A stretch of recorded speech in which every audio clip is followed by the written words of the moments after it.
हर chapter में 50 concepts होते हैं बच्चों, लेकिन मोस्टली एग्जाम्स में 10 कॉन्सेप्ट ही ऐसे होते हैं जिन पर क्वेश्चंस पूछे जाते हैं। इस वीडियो में बच्चों मैं आपको बायोमोलिक्यूल चैप्टर के सबसे इंपॉर्टेंट कॉन्सेप्ट्स केवल 10 मिनट में कवर करा दूंगा, ताकि आप इस टॉपिक में भी एग्जाम में अच्छा स्कोर कर पाओ। कार्बोहाइड्रेट से स्टार्ट करते हैं।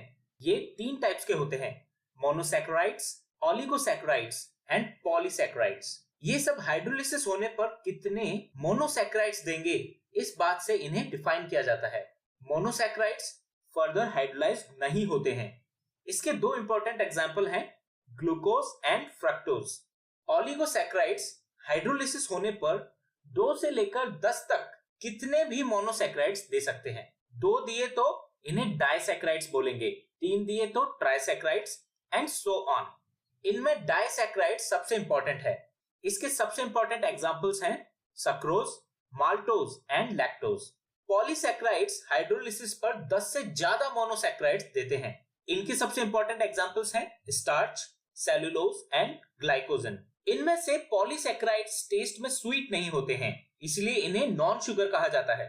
बाकी सभी स्वीट टेस्ट होते हैं एंड शुगर कैटेगरी में आते हैं। अच्छा, एक बात और ध्यान रखनी है बच्चों, if sugar reduces Fehling solution और Tollens reagent, then they are called reducing sugar.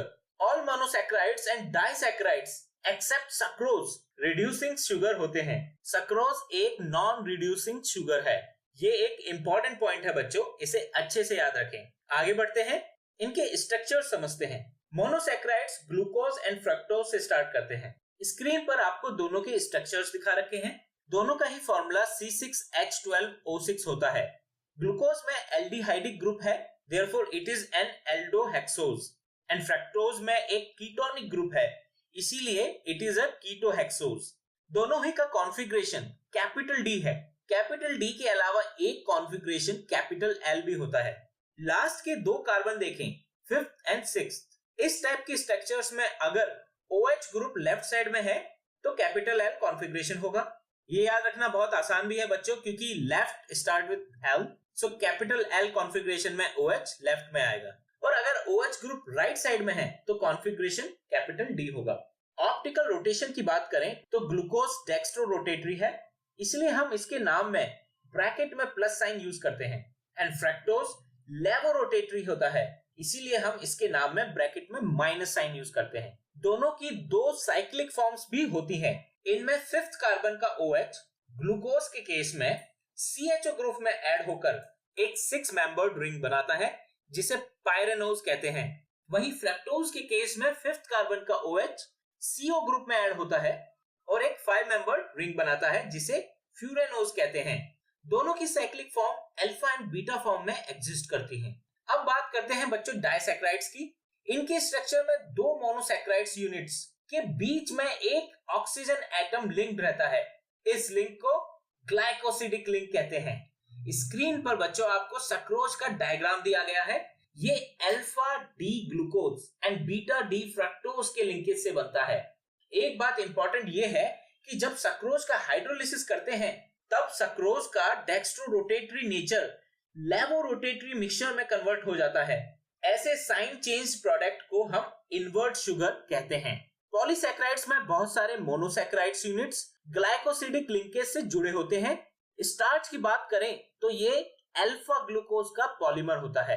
इसके 2 कंपोनेंट्स होते हैं, ये आप ध्यान से सुनिए बच्चों, एमिलोज एंड एमिलोपैक्टिन। स्टार्च में अराउंड 20% एमिलोज स्ट्रक्चर होता है और 80% एमिलोपैक्टिन। एमिलोज वाटर सॉल्युबल होता है और एमिलोपैक्टिन वाटर इनसॉल्युबल। स्ट्रक्चर इनका लगभग सिमिलर है, बस एक डिफरेंस होता है। एमिलोज अल्फा डी ग्लूकोज के C1 एंड C4 कार्बन पर ग्लाइकोसिडिक लिंकेज से बनता है। ये कंटिन्यूअस चेन होती है बच्चों। वहीं एमिलोपैक्टिन, इसके अंदर C1 एंड C4 लिंक तो होता ही है, उसके अलावा C1 एंड C6 कार्बन के बीच में ब्रांचिंग भी होती है, जैसा कि आप डायग्राम में देख सकते हैं। बच्चों अब बात करते हैं प्रोटीन्स की। प्रोटीन्स कई अल्फा अमीनो एसिड से मिलकर बनते हैं। Amino acids contains both amino group and carboxyl group. Alpha amino acids में अमीनो एंड कार्बोक्सिल ग्रुप दोनों सेम कार्बन पर अटैच्ड होते हैं। बच्चों एक इंपॉर्टेंट बात ध्यान रखें, अमीनो एसिड्स का नेचर एम्फोटेरिक होता है like salts. They can react with both acids and bases. अगर एमिनो एसिड्स में एमिनो ग्रुप्स ज्यादा है तो उनका नेचर बेसिक होगा। कार्बोक्सिल ग्रुप ज्यादा है तो एसिडिक होगा, और दोनों ग्रुप इक्वल नंबर में है तो न्यूट्रल नेचर होगा।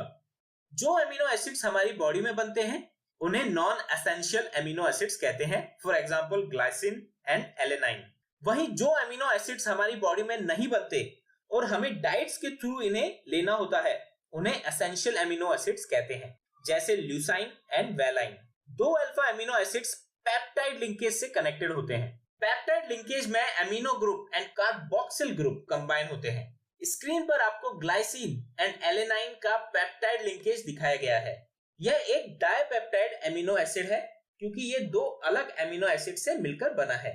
सिमिलरली पॉलीपेप्टाइड एमिनो एसिड्स वो होते हैं जिनमें 10 से ज्यादा डिफरेंट एमिनो एसिड्स होते हैं। एमिनो एसिड्स के बारे में सारी बातें हो गई। अब हम प्रोटीन्स पर आते हैं। प्रोटीन का स्ट्रक्चर 4 लेवल में समझा जा सकता है। प्राइमरी लेवल में पॉलीपेप्टाइड चेन्स के अंदर एमिनो एसिड्स किस सीक्वेंस में लिंक्ड हैं इसकी जानकारी मिलती है।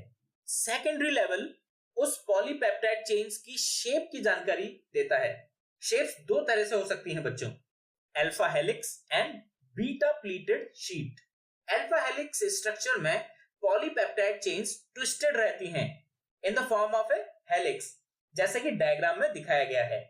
इसमें NH ग्रुप अपने एडजेसेंट CO ग्रुप के साथ हाइड्रोजन बॉन्ड से जुड़ा होता है। ये बॉन्ड्स हेलिक्स स्ट्रक्चर को स्टेबलाइज करते हैं। वहीं बीटा प्लीटेड शीट स्ट्रक्चर में सभी पेप्टाइड चेन्स एक दूसरे की साइड में रहती हैं, parallel to each other, and ये चेन्स इंटरमॉलिक्यूलर हाइड्रोजन बॉन्ड के थ्रू एक दूसरे से जुड़ी रहती हैं। टर्शियरी स्ट्रक्चर में ये चेन्स फर्दर कैसे फोल्ड होती हैं इसका पता चलता है। फाइब्रस एंड ग्लोबुलर स्ट्रक्चर्स इसी कैटेगरी में आते हैं। फाइब्रस प्रोटीन्स में पॉलीपेप्टाइड की चेन्स एक दूसरे के पैरेलल होती हैं और एक दूसरे के साथ hydrogen bond and disulphide bond से जुड़ी रहती हैं। एग्जाम्पल है केराटिन एंड मायोसिन। ये प्रोटीन वाटर में इनसॉल्युबल होते हैं। On the other hand globular proteins में पॉलीपेप्टाइड्स की चेन्स कॉइल हो जाती हैं और स्फीरिकल शेप में रहती हैं। एग्जाम्पल है इंसुलिन एंड एल्ब्यूमिन।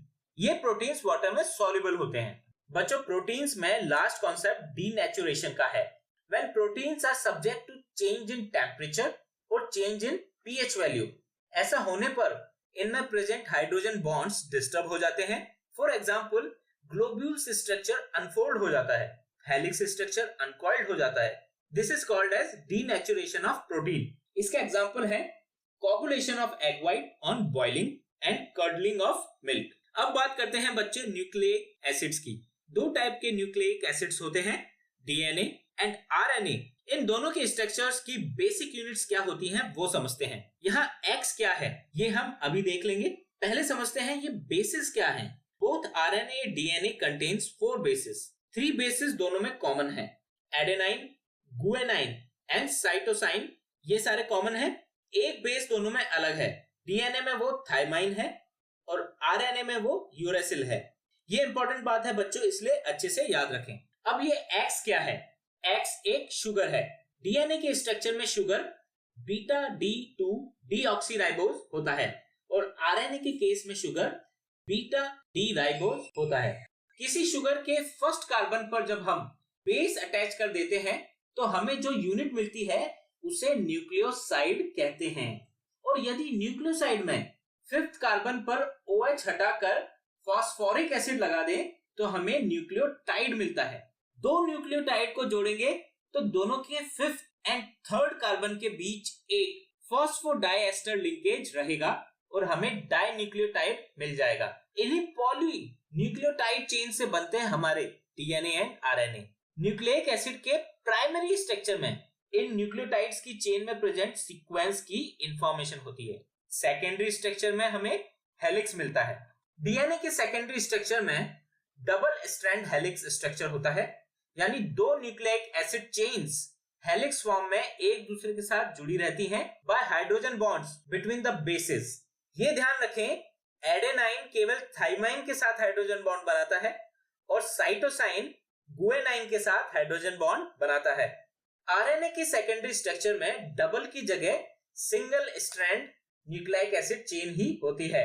3 टाइप के आरएनए होते हैं बच्चों, messenger RNA, ribosomal RNA and transfer RNA. अब बात करते हैं बच्चों हार्मोन्स की। हार्मोन्स बॉडी में एंडोक्राइन ग्लैंड्स में बनते हैं और ब्लड के थ्रू डिफरेंट बॉडी पार्ट्स तक पहुंचाए जाते हैं। ये 3 टाइप्स के होते हैं, steroids based, for example estrogens and androgens. Second है polypeptide based, for example insulin and endorphins.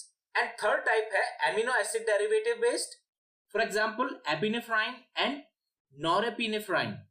कुछ इंपॉर्टेंट हार्मोन्स, उनके सोर्सेज एंड उनके फंक्शंस इस टेबल में मैंने आपको समराइज किया है, बच्चों इन्हें याद रखना है। विटामिन की बात करें तो 2 टाइप के विटामिन होते हैं, fat soluble vitamin and water soluble vitamin.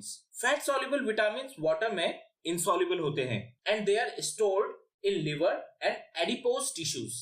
Vitamin A, D, E and K fat soluble vitamin है। B group vitamin and vitamin C water soluble हैं और इन्हें हमें थ्रू डाइट रेगुलरली सप्लाई करना चाहिए, as they are readily excreted in urine and cannot be stored in our body. Only exception is B12 vitamin which can be stored in our body for several years. Important vitamin के नाम, sources and उनकी कमी से कौन सी disease होती है, उनका नाम इस टेबल में दिया गया है, इसे जरूर याद कर लें। तो बच्चों आई होप अब आप बायोमोलिक्यूल टॉपिक में कंफर्टेबल हो गए हैं। अगर नहीं हुए हैं तो एक बार फिर इस वीडियो को जरूर देखें एंड आई एम 100% श्योर अब आप इस टॉपिक में एग्जाम में अच्छा परफॉर्म करेंगे। Best of luck for your exams बच्चों।